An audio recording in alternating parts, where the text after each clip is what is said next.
Bismillahirrahmanirrahim. Alhamdulillah. Wassalatu wassalamu ala Rasulillah wa ala alihi wa sahbihi wa man wala amma ba'd.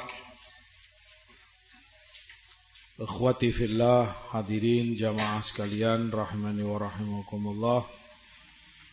Melanjutkan kajian kita Riyadhus Shalihin karya Abu Zakaria Yahya ibn Sharaf an-Nawawi rahimahullah.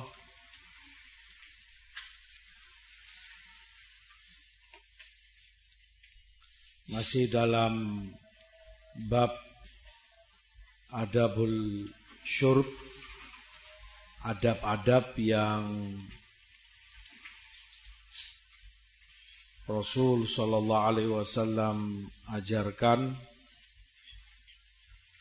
terkait minum, dan kita tahu itu termasuk bagian dari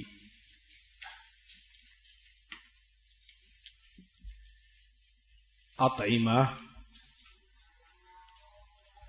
adab makan yang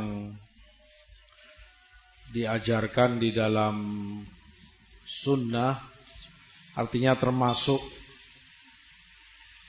kesempurnaan Islam.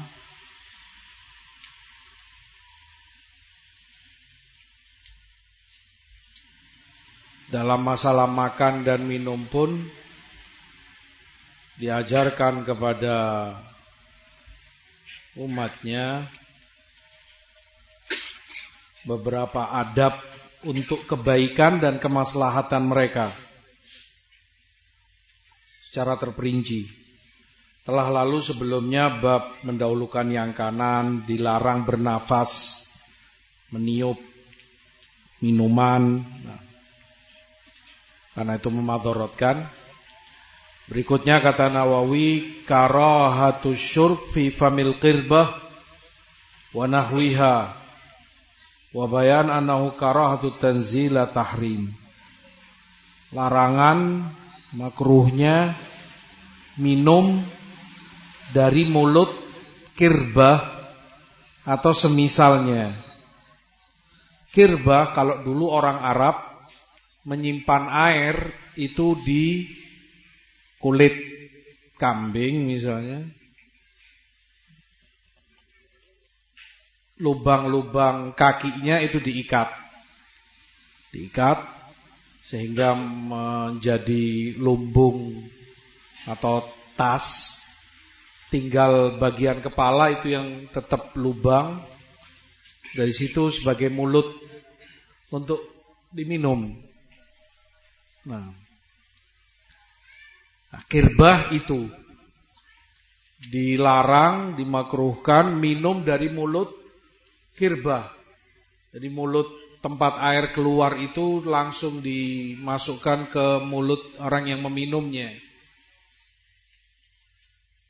Nawawi sebutkan wa nahwiha, dan yang semisal itu. Tidak hanya kirbah, tapi tempat minum yang lain yang serupa dengan itu, tempat penyimpanan air. Dilarang minum dari mulutnya, tempat keluar dan masuknya air itu. Dan larangan yang dimaksud karahatut tanzih. Karahah tanzih, tidak sampai tahrim. An Abi Sa'id Al-Khudri radhiyallahu anhu qala naha Rasulullah sallallahu alaihi wasallam an ikhtinafil asqiyah, yakni an tuksara afwaha wa yushrabu minha. Rasulullah sallam melarang untuk tempat minum itu langsung diminum dari mulutnya, mulut tempat ini tadi, lubang tempat air itu keluar atau minuman itu keluar. Hadis Riwayatkan oleh Bukhari juga Muslim dalam sahih keduanya. Serupa dengan itu, Nawawi bawakan wa an Abi Hurairah radhiyallahu an qala naha Rasulullah sallam an yushraba min fi siqa awil kirbah. Muttafaqun alaih, juga disepakati Bukhari Muslim. Rasulullah melarang orang itu minum dari mulut as-siqa. Siqa tadi tempat air atau kirbah kalau itu dari kulit. Melarang minum langsung di mulut atau lubang tempat keluarnya air tersebut. Wa an Ummi Thabit Kabsyah binti Thabit ukhut Hasan bin Thabit. Ummu Thabit Kabsyah ini saudari dari sahabat ma'ruf Hasan bin Thabit. Hasan bin Thabit dikenal sebagai penyair ulung, hebat, sering membela Rasulullah SAW, mengkanter dan membantah penyair-penyair musyrikin dari Quraisy atau yang lain. Karena di zaman dulu penyair ini ditakuti dengan media syairnya, syair-syair mereka bisa mengangkat seseorang atau suku tertentu, bisa pula menjatuhkannya. Ya kalau zaman sekarang mass media lah. Udah dulu nggak ada mass media. Tapi sebagai penggantinya posisinya sama seperti itu syair ini. Dan tentunya dengan nilai syair yang tinggi, sastra yang tinggi dalam bahasa Arab, semakin berpengaruh. Kalau mereka mencintai seseorang, udah dipuji-puji dengan syairnya yang bagus, menjadi mulia, orang ini terangkat. Mass media kan gitu. Kalau ingin mengangkat seseorang, mau disebutkan ininya, jasa-jasanya, kebaikannya. Begitu ingin menjatuhkan seseorang, disebutkan sedikit saja aibnya, dan tiap hari di-upload, tiap hari dijadikan berita hangat dan headline, fulan begini, fulan, tiap hari diteter, itu jatuh nilai dan harga diri seseorang. Al-muhim itu syair di zaman dulu demikian. Nah mereka sering menyerang Rasulullah SAW dengan syair-syair mereka, tuduhan, celaan. Nah, yang mengkanter mereka, membalas mereka adalah Hasan bin Thabit. Rasulullah SAW sampaikan kepada Hasan, Rudda alaihim ya Thabit, ya Hasan, Rudda alaihim ya Hasan, wa ruhul kudus ma'ak. Bantah mereka, wahai Hasan, dengan kemampuan syairmu, dan ruhul kudus, yakni malaikat Jibril alaihissalam bersamamu. Asyahid bahwa Ummu Thabit Kabsyah bintu Thabit, saudari dari Hasan bin Thabit. Qalat, kata Ummu Thabit, dakhala alayya Rasulullah SAW fasyariba fi qirbatin mu'allaqatin qa'ima. Rasul masuk rumah dan beliau minum dari mulut qirbah, dari tempat keluarnya air di qirbah tadi. Langsung diminum oleh Rasulullah. Yang qirbah itu tergantung. Ya biasa orang Arab dulu begitu. Dimasukkan air di kulit kambing tadi, dan ditutup, digantung di rumah sebagai tempat minum. Kalau mereka haus tinggal diminum begitu. Ya kalau kita mungkin semacam kendi begitu. Nah, mereka terbiasa dari kulit kambing. Beliau minum dalam keadaan berdiri. Fakuntu ila fiha faqata'tuhu. Maka selesai Rasul minum, aku ambil mulut kirbah tadi. Aku potong, kemudian disimpan. Ini karena barokahnya, karena mulut kirbah ini menyentuh langsung mulut Rasul sallallahu alaihi wasallam. Nah, artinya disimpan oleh Ummu Tsabit radhiyallahu anha. Rawahu Tirmidzi, hadis diriwayatkan Tirmidzi wa qala hadis hasan sahih. Nah,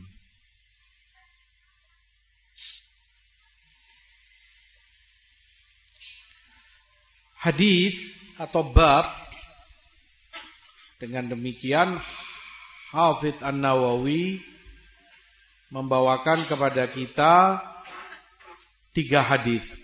2 hadis pertama, hadis Abu Sa'id Al-Khudri dan hadis Abu Hurairah, keduanya memberi larangan. Menyebutkan bahwa Rasulullah melarang untuk orang itu minum langsung dari mulut kirbah, tempat minum.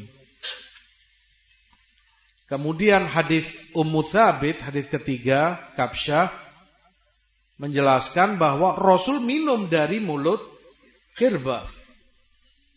Dari situ Nawawi katakan, hadzal hadis mahmul ala bayanil jawaz. Hadis Ummu Tsabit sengaja dibawakan di Tirmidzi untuk menunjukkan bahwa itu boleh hukum asalnya. Minum dari mulut kirbah atau semisalnya tempat air itu boleh. Adapun larangan hadis Abu Sa'id dan Abu Hurairah libayanil afdal wal akmal, untuk menjelaskan mana yang lebih sempurna, mana yang lebih afdal. Yani lebih afdalnya jangan langsung kamu minum dari mulut kirbah. Jangan kamu langsung minum, itu lebih sempurna, lebih afdal. Tapi jika suatu saat karena satu dan lain sebab, misalnya tergesa-gesa atau ini itu, minum langsung dari mulut kirbah, maka itu boleh. Ya semisal kirbah kalau di zaman kita ceret, kendi, iskan, tempat air itu semuanya diglogok langsung, bahkan langsung ke mulutmu. Rasul melakukan, menunjukkan itu boleh. Bab dibawakan dan para ulama menyebutkan hadis-hadis ini untuk menjelaskan bahwa hikmahnya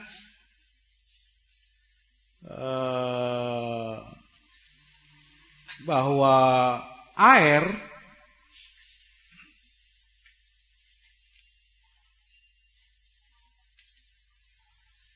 ketika diletakkan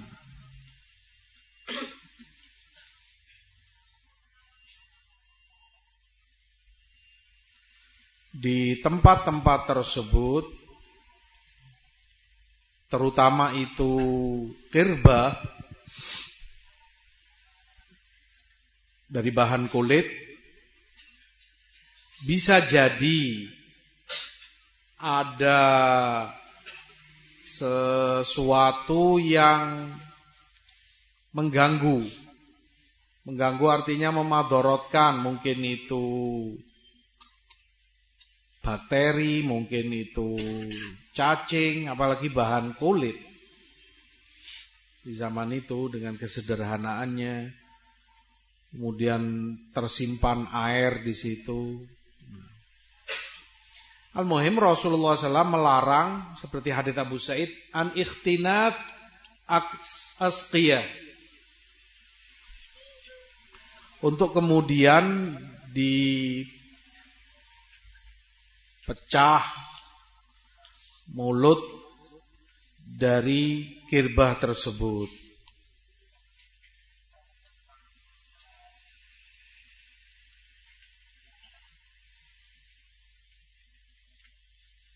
Artinya kalau kamu kurang memperhatikan sunnah ini, dikhawatirkan ada sesuatu masuk mulutmu sementara kamu nggak tahu kalau itu kirbah. Mungkin misalnya ulet atau apa, kamu langsung minum gini, masuk ke mulutmu dan itu bisa berbahaya. Makanya disebutkan oleh para ulama sempat pernah terjadi bahkan ular ketika diminum begini langsung kirbah, ternyata di dalamnya itu ada ular dan masuk, dan itu membahayakan. Makanya dilarang oleh Rasulullah SAW. Beda kalau kemudian kirbah ini kamu tuangkan dulu ke gelas misalnya, kamu bisa lihat bersih, ada ininya, bisa dibuang terlebih dahulu.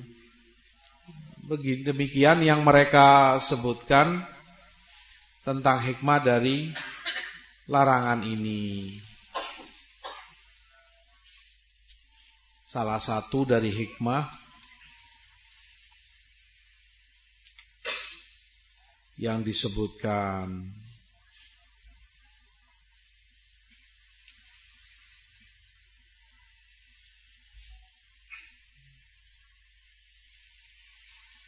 Dengan demikian kembali kepada hadis Ummu Tsabit, kalau memang orang tidak mengkhawatirkan sesuatu, maka boleh-boleh saja. Dan Rasul melakukan itu segalanya sebagai dalil bolehnya perkara itu.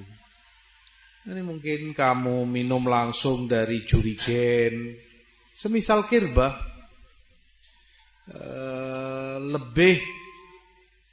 lebih tidak dikhawatirkan adanya sesuatu yang madarat sebagaimana layaknya kirbah. Kirbah sudah dia kulit rentan dengan tadi bakteri, mungkin binatang, serangga, bahkan ular tadi. Tapi kalau itu jurigen misalnya, apalagi dia tertutup, lebih aman. Al-muhim hukum asalnya boleh. Kalaupun orang meminum langsung dari mulut tempat minumnya, jurigen, iskan, ceret, atau yang semisalnya. Larangan seperti tadi Nawawi sebutkan untuk menjelaskan bahwa itu yang lebih afdal, itu yang lebih sempurna untuk kamu tidak langsung minum, tapi kamu tuangkan ke tempat lain. Nah, hadis juga, terutama hadis Ummu Tsabit, menyebutkan bahwa Rasulullah SAW minum berdiri. Beliau minum dalam keadaan berdiri. Ini juga menunjukkan bolehnya orang itu minum dengan berdiri, terutama kalau memang ada keperluan dan hajat untuk dia lakukan itu, minum dengan berdiri.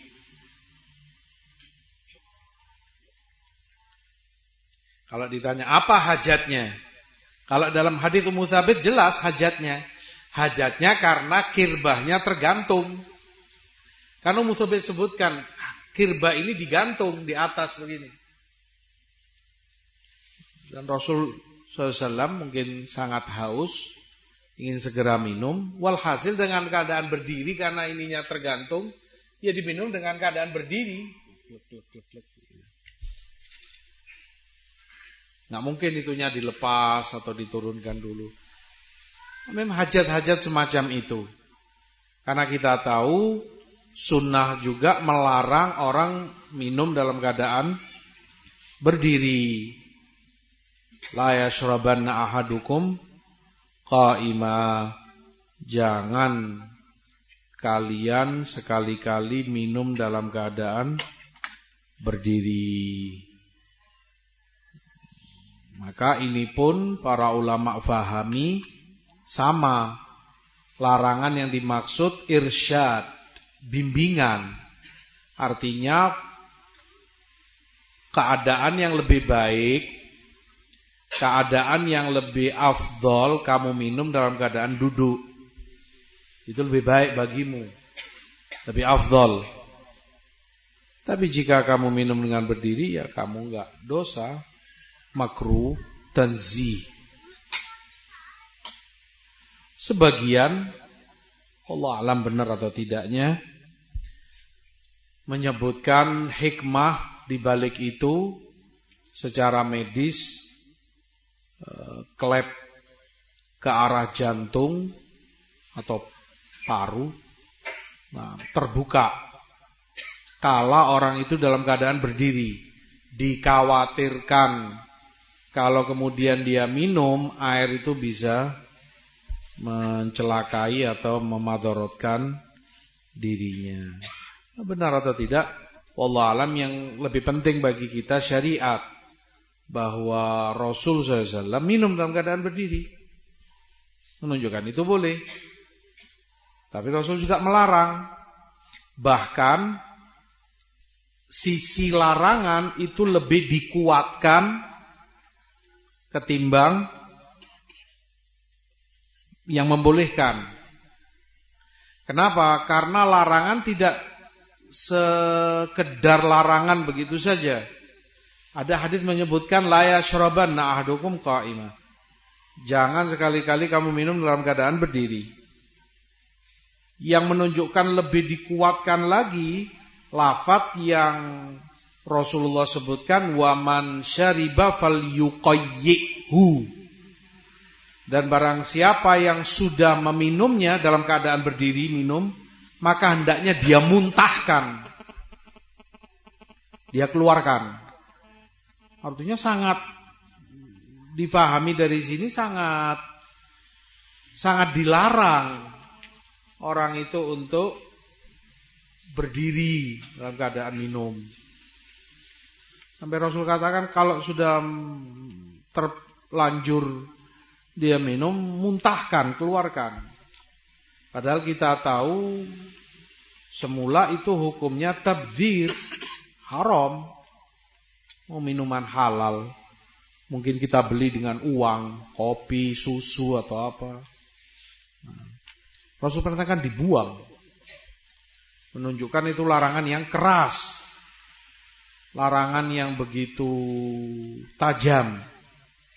Diinginkan sangat dengan itu orang itu minum dalam keadaan duduk. Tapi sekali lagi, itu bukan, tidak sampai kepada tingkatan haram. Karena Rasul sendiri melakukan berdiri seperti hadits mutsabit ini. Tapi tadi karena ada hajat, tadi karena kirbahnya tergantung, atau hajat-hajat lain yang serupa dengan itu.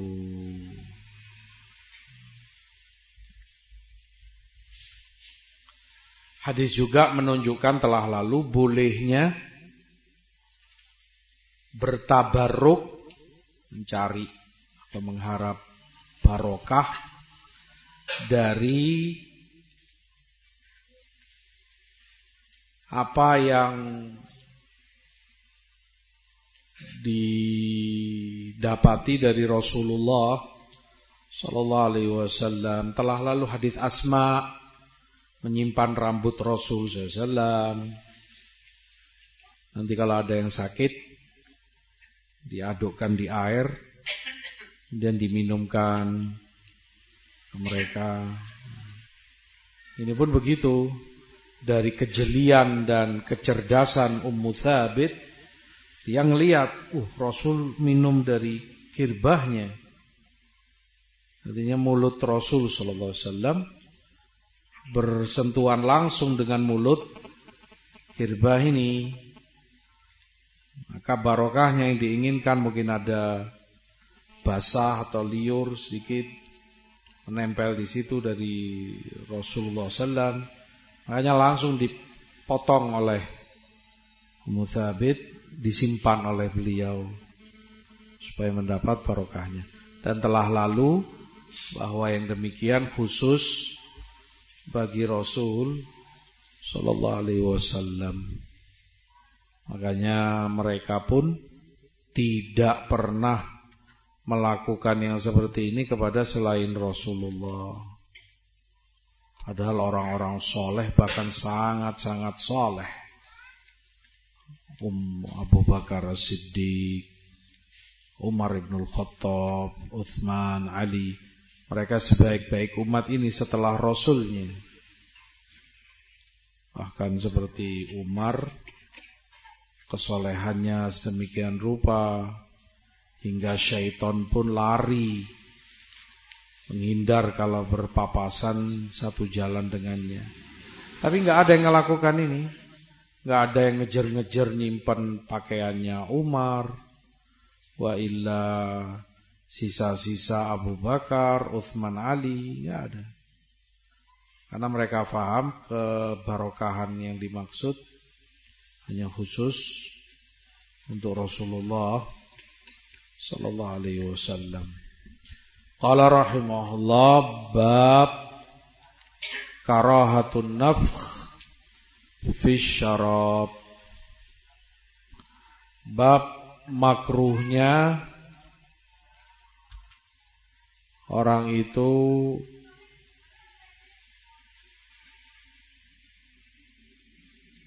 yanfukh, meniup di minumannya. An Abi Sa'id Al-Khudri radhiyallahu ta'ala anna Nabiy sallallahu alaihi wasallam naha 'anil nafkh fi syarab. Rasul melarang orang itu meniup di minumannya. Qala rajul, seseorang berkata, al-qudzat araha fil ina. Bagaimana kalau aku melihat ada serangga kecil? Qudzat itu serangga kecil. Aku lihat ada di bejana, artinya butuh untuk ditiup. Apa boleh, dia tanya begitu.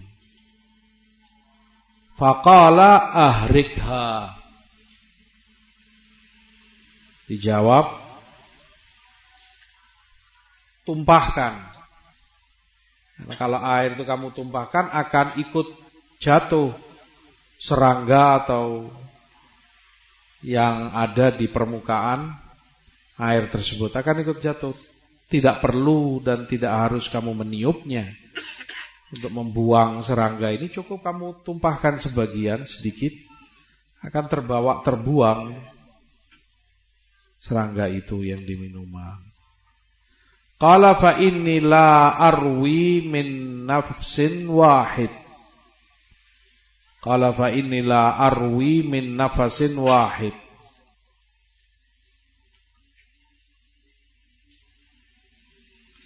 Dia katakan, aku gak bisa puas minum.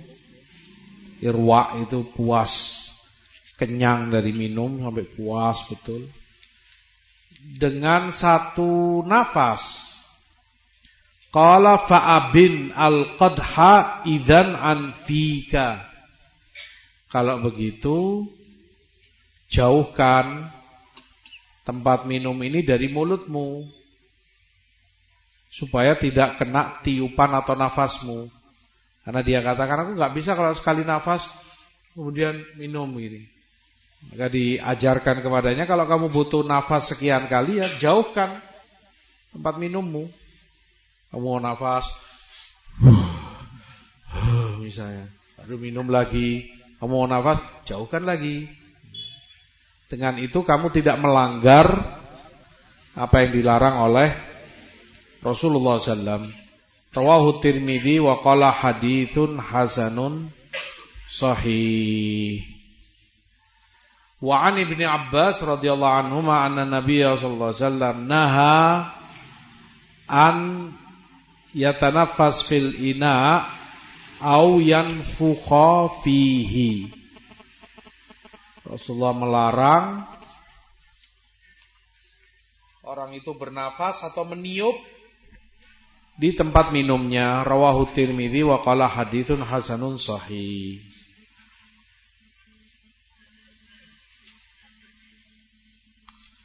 Dua hadis dibawakan oleh muallif, hadis Abu Sa'id dan Ibnu Abbas terkait larangan meniup atau bernafas di minuman.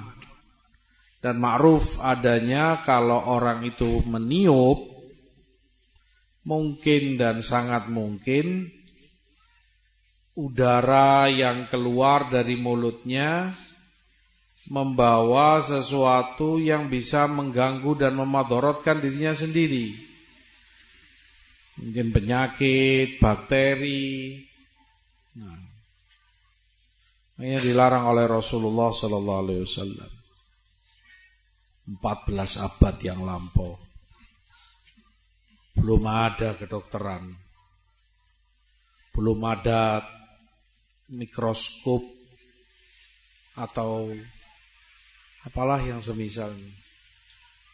Mungkin juga belum ditemukan masker pelindung yang dipakai tenaga medis.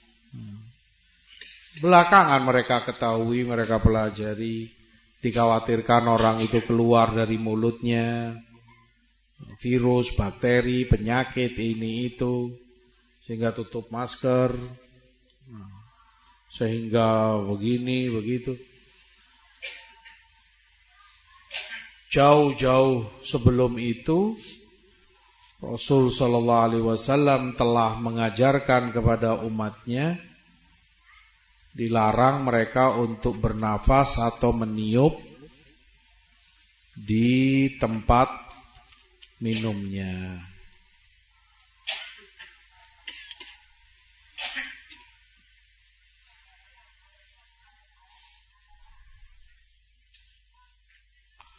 Ketika seseorang bertanya, aku melihat sesuatu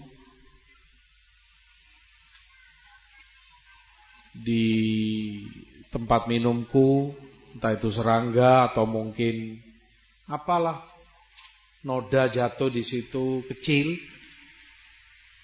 mungkin semacam debu atau daun atau apa sajalah, perlu untuk disingkirkan. Apa boleh ditiup? Kata Rasul, jangan. Kamu buang. Kamu tuangkan sebagian dari minumanmu, akan ikut terbuang kotoran yang tidak kamu kehendaki di minumanmu. Begitu pula orang yang enggak bisa dengan sekali nafas. Tadi dalam hadis Rasul anjurkan untuk menjauhkan bejana tempat minum dari mulutnya. Sebagian dari para ulama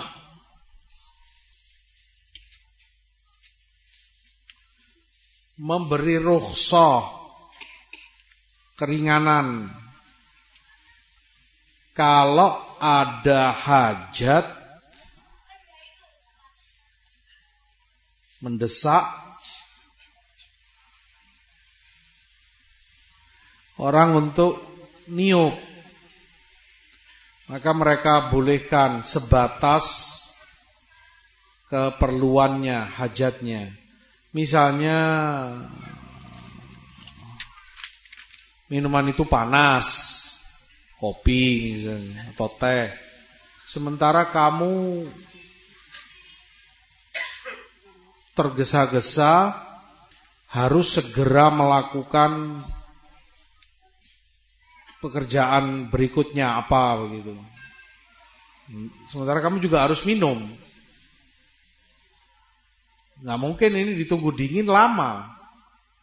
Sebagian ulama kemudian menyebutkan udzur rukhsah bagi dia boleh ditiup untuk membantu cepat dingin minuman panas tersebut.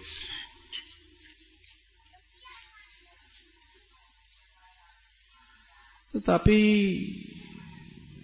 ya yang jelas dibatasi kalau memang tidak ada pilihan lain kecuali itu.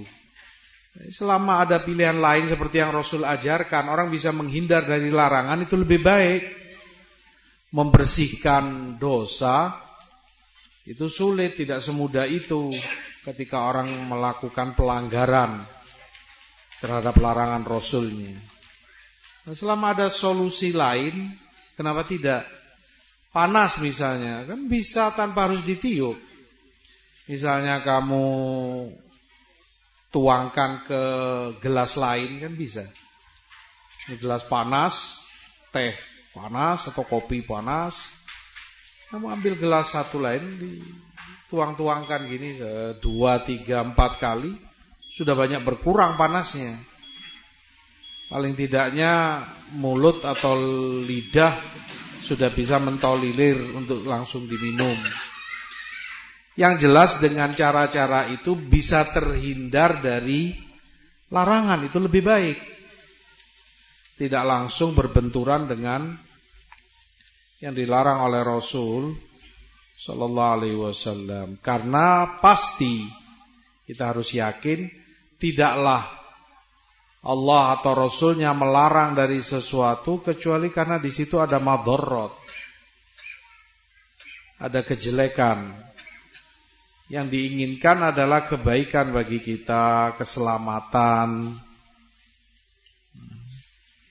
Makanya kemudian dilarang untuk minum langsung dari meniup atau bernafas dari tempat minumnya. Makanya kata Abu Dzar, tuwfiya Rasulullah sallam wa ma ta'irin yuqallibu janahahu fis sama illa wa dzakara lana Rasulullah minhu ilma. Tidaklah Rasul wafat kecuali tidak tertinggal satu burung pun di langit yang terbang dengan kedua sayapnya, melainkan Rasul telah mengajarkan ilmunya kepada kami. Artinya yang dimaukan Abu Dzar, gak ada tertinggal satu kebaikan kecuali pasti Rasul sudah ajarkan. Tidak tersisa sedikit pun sesuatu yang berpahala bagi kalian, mendekatkan, memasukkan ke surga kecuali Rasul pasti ajarkan. Tidak ada sesuatu yang menjerumuskan kalian ke neraka kecuali Rasul telah pasti ingatkan kalian. Semuanya.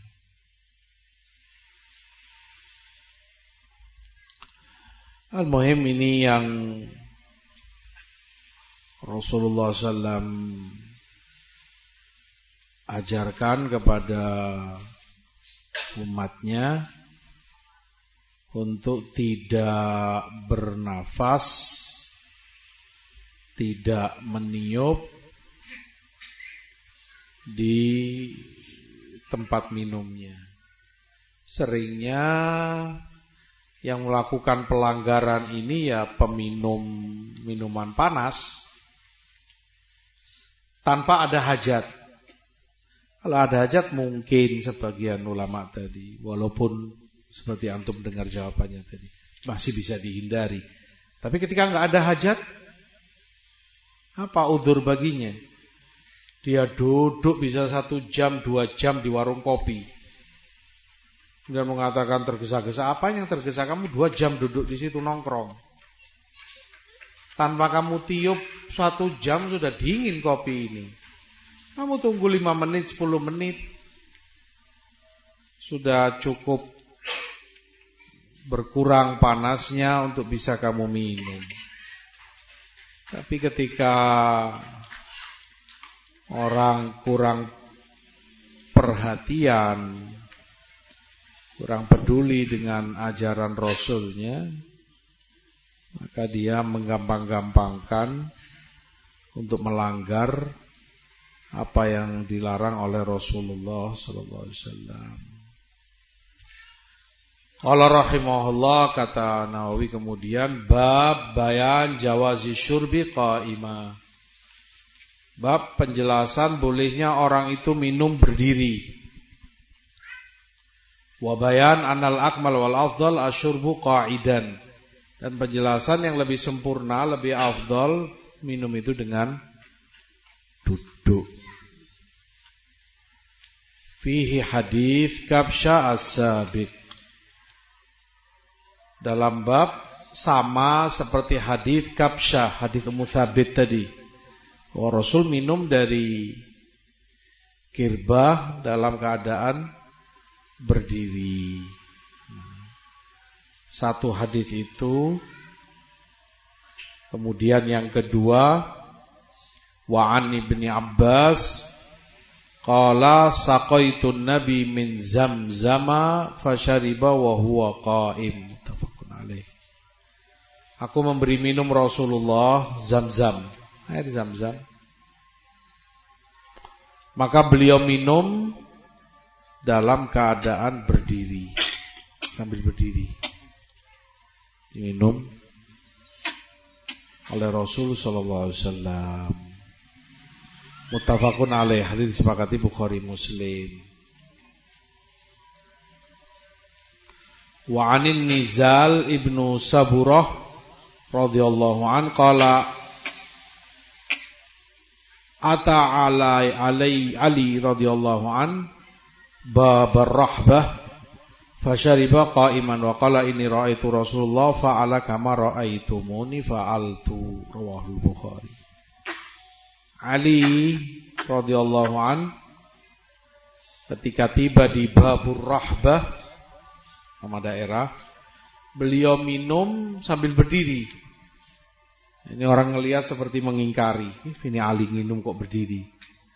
Maka Ali katakan, aku melihat Rasulullah lakukan seperti yang kalian melihat aku lakukan. Ini minum berdiri.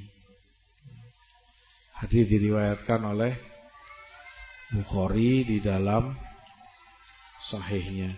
Wa an Ibni Umar qala kunna na'kul ala ahdi Rasulillah wa nahnu namshi wa nashrab wa nahnu qiyam, rawahu Tirmidzi wa qala hadits hasan sahih. Kata Ibnu Umar, kami para sahabat biasa di masa Rasulullah makan sambil berjalan. Ini makan makanan ringan, makan kurma misalnya, atau kismis, sambil berjalan.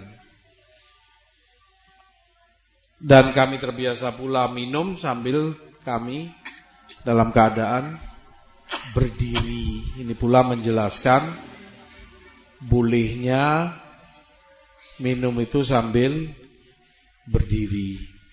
Wa Amr bin Syu'aib an nabihi an jaddih qala ra'aitu Rasulullah yashrabu qa'iman wa qa'ida, rawahu Tirmidzi wa qala hadits hasan sahih. Aku melihat Rasulullah minum berdiri. Juga pernah aku melihat Rasulullah minum dalam keadaan duduk, kedua-duanya.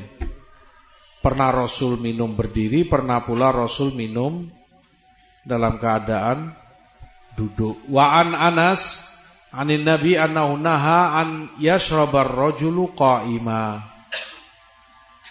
Jadi Anas, Rasul melarang orang itu minum berdiri. Qala Qatadah, kata Qatadah, faqulna li Anas, Qatadah ini tabi'in. Maka kami tanya kepada Anas, fal akal, kalau makan bagaimana dengan berdiri? Qala dzalika asyar au akhbath. Kalau makan lebih jelek atau lebih buruk. Artinya kamu makan dalam keadaan berdiri, itu jawaban Anas radhiyallahu anhu, hadis di Muslim dalam sahihnya. Wa fi riwayah zajara anisyurbi qaima. Rasul sangat melarang, menghardik keras orang yang minum dalam keadaan berdiri. Wa an Nabi Hurairah qala la yashrabanna ahadun minkum qaima. Juga dari hadits Abu Hurairah Rasul katakan jangan salah satu orang dari kalian minum dalam keadaan berdiri. Faman nasiya falyastaqi, dan barang siapa lupa terlanjur minum dalam keadaan berdiri, hendaklah dia muntahkan. Dia keluarkan dari mulutnya. Diriwayatkan oleh Muslim dalam sahihnya. Itu beberapa hadis dibawakan Nawawi, sebagiannya menyatakan boleh, dan Rasul dilihat banyak sahabat tadi minum berdiri. Sebagian hadis Rasul melarang keras orang yang minum berdiri, disuruh duduk, bahkan kalau lupa terlanjur berdiri disuruh muntahkan. Bagaimana ini dikompromikan, dijamak oleh para ulama, insyaallah untuk pertemuan depan. Wallahu a'lam wa sallallahu ala nabiyina Muhammad walhamdulillah.